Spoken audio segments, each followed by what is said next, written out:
de organización del agua, ¿cómo podrías tú comparar el pueblo indígena y la otra comunidad, Tetela o Hueyapan? ¿Cómo se organiza cada uno? ¿Cuáles son las diferencias y cuáles son las confluencias de la organización social para el agua? Bueno, de hecho, podríamos decir de dos formas. Las dos poblaciones se organizan en formas autogestivas a través de grupos de manguereros, como ya te decía. Pero, por ejemplo, el Comité del Agua de Hueyapan es un comité muy fuerte, es un comité con una fuerte tradición ahí en la comunidad. Los miembros del comité se eligen por asamblea.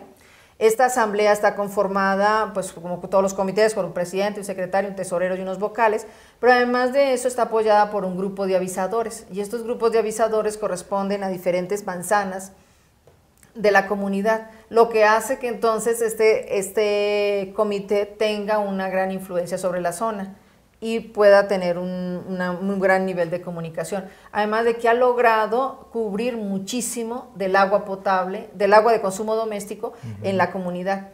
En Tetela hay una diferencia importante, y es que el sistema municipal, que es manejado a través de la estructura del municipio, ya no forma parte del pueblo, aunque lo eligen en asamblea, pero todavía ya tiene esa estructura burocrática y no cubre todo el pueblo. Entonces muchos del pueblo en realidad se abastecen a partir de unos sistemas que llaman de cajas, y estos sistemas son autogestivos donde ellos llevan el agua. Entonces no se integran a la administración municipal, al organismo operador municipal, y entonces a la dirección de aguas municipales, y entonces eso hace una desarticulación mayor al interior del pueblo, diferente a Hueyapan, que está en un solo comité de agua. Entonces lo que yo siento es que el agua se constituye en un elemento aglutinador o que disgrega a los grupos dependiendo de las formas en que estén organizados. Ajá. Entonces, en Tetela sí siento este sistema de organización un poco más separado, pero para mí, y la hipótesis que yo tengo, es que un elemento importante es el Comité Local del Agua. ¿Cómo verías tú la situación actual del agua en los pueblos indígenas y esas semillas históricas, digamos, que se han sembrado, o cómo ha afectado esa historia y cómo lo vemos en la actualidad? Es decir, hacer como una especie de balance de lo que ha sucedido anteriormente y cómo tenemos la situación actual. Mira, México es uno de los países en América Latina que el agua es propiedad de la nación, y por tanto quien otorga las concesiones de agua, sea sobre pozos o sobre corrientes, es el gobierno federal. Si tomamos el caso chileno, el agua es propiedad privada, y entonces está básicamente otorgada a empresas privadas. O sea, el gobierno chileno no se asume como propietario del recurso. Entonces, ahí nos cuesta un poquito de trabajo entender cómo logran, digamos, los mapuches, en el siglo XX, finales del siglo XX, o mediados del siglo XX, no, finales del siglo XX, el 0.001% del ingreso de las compañías hidroeléctricas chilenas, que son millones de dólares. Nada más el 0.0001.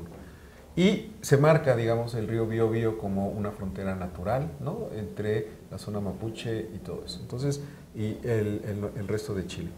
La utilización del río, y sobre todo de las escorrentías de los Andes, da una capacidad, digamos, de control sobre el agua impresionante, Pero los mapuches, por alguna razón, lograron el reconocimiento de que el agua estaba en su territorio. Entonces, como con base en el OIT y en las diversas declaraciones de la Corte Interamericana de Derechos, los mapuches han logrado definir que el agua está en territorio mapuche, y por lo tanto, como está en territorio mapuche, aunque no solamente sean mapuches, sino hay inclusive muchísimas ciudades no indígenas, del Biobío hacia abajo, entonces por eso le pagan las compañías hidroeléctricas el 0.001% de sus ganancias a los mapuches. En el caso de México, ¿qué ha sucedido? Al asumir la nación, que es propietaria de todos los recursos, entonces, al ser ellos la nación la propietaria, todos los demás somos usufructuarios, Un ejemplo muy sencillo es, por ejemplo, cuando pagamos el predial, es el impuesto sobre la tierra, O sea, estamos pagando sobre donde está nuestra casa, porque el terreno no es de nosotros, nos los otorgó el gobierno federal como un derecho de uso, y lo estamos usufructuando. O sea, realmente lo nuestro es del 2 centímetros arriba del nivel del suelo y es lo construido. Entonces, pues digo, si nos quitan el suelo, pues no podemos. Y el agua, o los recursos naturales, juegan el mismo elemento, ¿no? O sea, la misma parte. Entonces, ¿cómo concebir ahora, sobre todo, con toda la discusión que se ha dado a finales del siglo pasado y muy a principios del presente, sobre la discusión de los pueblos originarios? Toda esta discusión de los pueblos originarios ha llevado a la idea de que hay que erigir por pueblo originario y asumir el territorio ancestral, ¿no? De antes, en muchos casos, de la llegada de los españoles. Y la ubicación de ese territorio original implica, si se reconoce por parte del gobierno mexicano, es que todo lo que esté dentro de ese territorio pertenece a los pueblos indígenas. México ha asignado y ha reconocido, digamos, la existencia de los pueblos originarios, pero no ha reconocido en ninguna parte jurídica que esos sean territorios indígenas. Y por lo tanto, siguen, digamos, considerando, ya sea por régimen comunal o régimen ejidal, que pueden usufructuar o usar y usufructuar y subusufructuar, ¿no? Esos recursos naturales. Esta problemática que nos lleva a que se ha interpretado de manera muy diversa hasta qué punto, digamos, los pueblos denominados como originarios, ¿no? O que se denominan como originarios, que son los pueblos indígenas con sus diversas denominaciones étnicas, puedan controlar, manejar y definir en sus territorios indígenas, originarios, la utilización de los recursos naturales. Se puede definir en términos de los ejidos, ¿no? Y entonces tenemos muchas minas en zonas ejidales que les pagan, ¿no? Un impuesto o una contribución a los ejidos. Pero lo que vemos en otras partes de América Latina es que los pueblos no reciben, digamos, las indemnizaciones sobre minas a cielo abierto, sobre contaminación del río, sino lo reciben o los gobiernos estatales o los gobiernos federales y después lo ministran, ¿no? a los individuos, no a los pueblos. Entonces, la problemática en México, por decirlo así, es que el recurso natural es propiedad de la nación y todos los demás lo usufructuamos, ¿no? Y entonces, mientras no haya una modificación sobre lo que implican los derechos colectivos en la Constitución, no podemos considerar territorios originarios.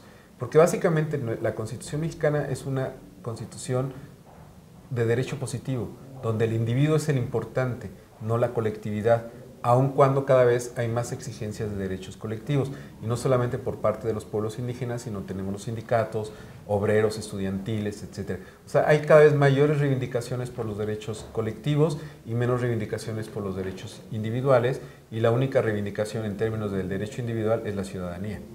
Entonces, mientras no encontremos un camino para definir en términos jurídicos si la Constitución mexicana actual puede ser modificada por derechos colectivos, entonces los derechos son individuales y ese es el argumento jurídico para que no puedan ser considerados territorios originarios, los territorios indígenas no puedan ser considerados como de propiedad de estos grupos.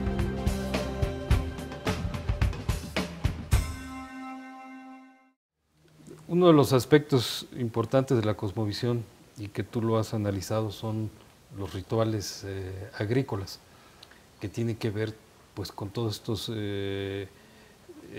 festividades en torno, por ejemplo, a petición de lluvias, ¿no? Sí, sí, sí. O sea, respecto el papel del agua en la cosmovisión indígena y estos rituales agrícolas, ¿cómo verías tú esta pues serie de estudios que han surgido de los 70 para acá, ¿no? López Austin, Johanna Broda, los estudios que se han hecho sobre el chachac, la cuestión de los huicholes y las peticiones de lluvia, ¿no? Los graniceros, que empieza Bonfil, todos estos aspectos etnográficos y rituales, ¿cómo lo insertamos en este contexto actual del Estado supuestamente pluricultural, ¿no? Sí. Y que más que nada es un Estado que tiende a imponer una homogeneidad, ¿no? O sea, ¿cómo juega esta heterogeneidad indiana en la actualidad? Bueno, un poco para volver a cómo se establece la importancia central del agua en el estudio de la cosmovisión. Creo que hay dos referentes en los años 40 que son muy importantes. Por una parte está el trabajo de la etnografía, donde los rituales vinculados con el ciclo agrícola aparecen como importantes.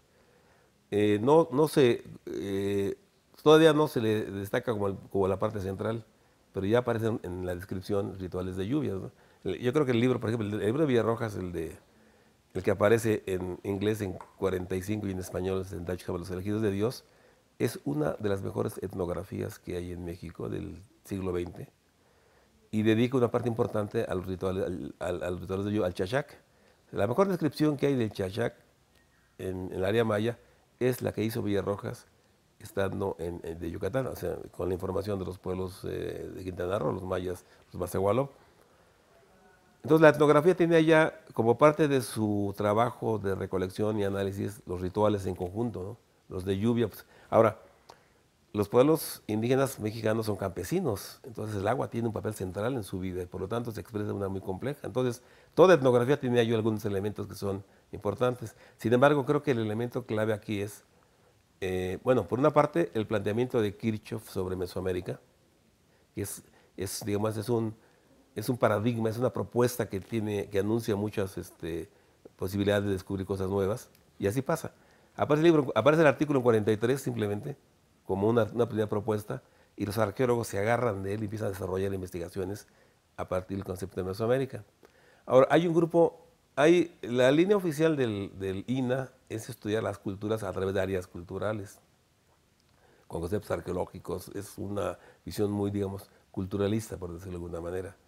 Pero entre los arqueólogos surge una corriente que se pregunta cómo surge Mesoamérica, como ya asumiendo que está el término. Y creo que un personaje central es Pedro Armillas. Pedro Armillas es un español que llega a México, él había estado en la guerra de la Revolución Española, era topógrafo, y cuando llega a México... La parte hidráulica. Cuando llega... El riego, ¿no? Sí, ¿no? Y pero más que nada, la topografía, ¿no? Entonces, Caso le dice, bueno, ya que llega él y se inscribe como estudiante, y para poder sobrevivir, pues da clases de topografía, y es estudiante. Y Caso lo contrata para que haga trabajo de investigación en la zona de Guerrero. Hay un famoso artículo de él sobre ¿cómo se llama? En Ostuma, en Guerrero, hay una construcción militar, y entonces, tiene que ver con la guerra entre los mexicas y los tarascos. En el Balsas, ¿no? En el Balsas, exacto, ¿no? Sí, sí. Entonces, Armillas va a trabajar ahí, en esta parte, y empieza a trabajar sobre agricultura y la importancia de la agricultura en los pueblos mesoamericanos. Su primer trabajo es ir a Chiapas. Cuando llega de España, lo mandan a Chiapas, y él está un año en Chiapas y descubre a los campesinos indígenas mexicanos de Chiapas. Después hace el trabajo de topografía y comienza a trabajar en lo que es Mesoamérica. Y cuando va a Estados Unidos, le da una beca a Guggenheim en el 49, descubre a Gordon Child. Y ahí se abren una de preguntas sobre cómo emerge la civilización en Mesoamérica, sobre todo cuándo se da la transición, lo que llama el neolítico, la transición de los recolectores cazadores hacia los campesinos, y de ahí a la emergencia de las primeras ciudades. Llega Armillas con esta idea, da clases de arqueología y comienza a elaborar un planteamiento teórico muy interesante. Uno de los alumnos, William Sanders, comienza a trabajar también estas mismas ideas de la importancia del entorno, del medio ambiente y del agua en el surgimiento de la civilización mesoamericana. Palerm es alumno de Armillas. Entonces convoca a Armillas, a Palerm, a Wittfogel, a Adams para el cercano Oriente, a Beals como comentarista, y se plantea por primera vez la importancia del regadío como fundamental para entender la emergencia de las grandes civilizaciones en el mundo. Y por los Andes está otro norteamericano, no me acuerdo, no es Collier, o creo que es Collier. El caso es que ahí aparece la propuesta evolucionista multilineal de Stewart, de decir, el desarrollo de la civilización no coexiste en todas partes, son diferentes momentos, pero todos pasan por la misma serie de momentos, lo que él llama etapas homotaxiales.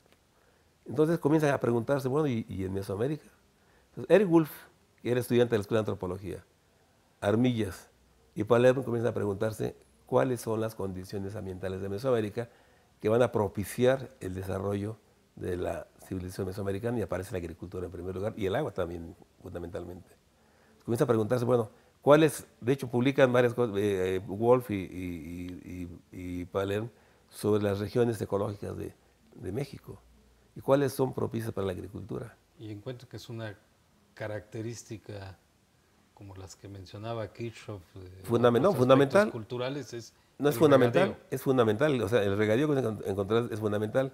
Ahora, Armillas creo que mantiene una posición mucho más equilibrada sobre la importancia del regadío, sobre las categorías políticas, sobre el desarrollo de la civilización, porque Palerm, a raíz del seminario de irrigación, compra la idea de Wittfogel. Wittfogel quiere mostrar que la civilización surge cuando surgen unos estados fuertes y moviliza grandes cantidades de personas. O sea, las obras hidráulicas, como en Egipto o como en Mesopotamia, la necesidad de hacer obras hidráulicas para poder tener un desarrollo agrícola intenso obliga a los estados a generar formas complejas de control social sobre esta gran masa de población y con grandes obras de irrigación y grandes obras arquitectónicas. López Austin pues ha hablado también sobre estos temas, sobre todo este concepto que ha tenido mucho pegue, que es el núcleo duro, ¿no? de la cosmovisión indígena mesoamericana. Se habla incluso como de una matriz que se puede desarrollando, pero como tú bien dices, pues estas no se mantienen iguales a sí mismas, sino que van transformándose a través de la historia y que también cada región o cada microcuenca, pues de ahí toman ciertos elementos que pueden transformarse y va cambiando los rituales, ¿no? Sobre esta cuestión de sincretismo, ¿cómo es que ha podido pervivir esta concepción de alguna manera entre el cerro y el ciclo del maíz y el agua, ¿no? Cuando han cambiado las condiciones socioeconómicas y cuando estos rituales, sobre todo, eran coordinados por el Estado? ¿Por qué seguimos percibiendo que hay una identidad de los pueblos indios o indígenas o las comunidades con esta cosmovisión indígena del agua? Bueno, porque mientras tiene que ver con su base de vida, con su base económica, su modo de vida, con su entorno, mientras esto persiste, van a tener importancia las creencias y los ritos.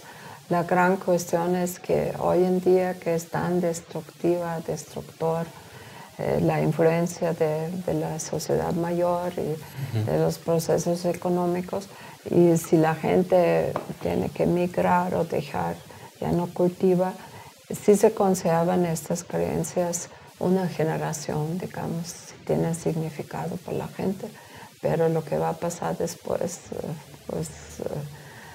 realmente pues sí se va perdiendo, a pesar de que el clima y la naturaleza se imponen en México, y con el cambio climático más todavía, entonces nos convendría regresar porque hay un elemento muy importante, no sé si lo quieres abordar después todavía, ¿no? Que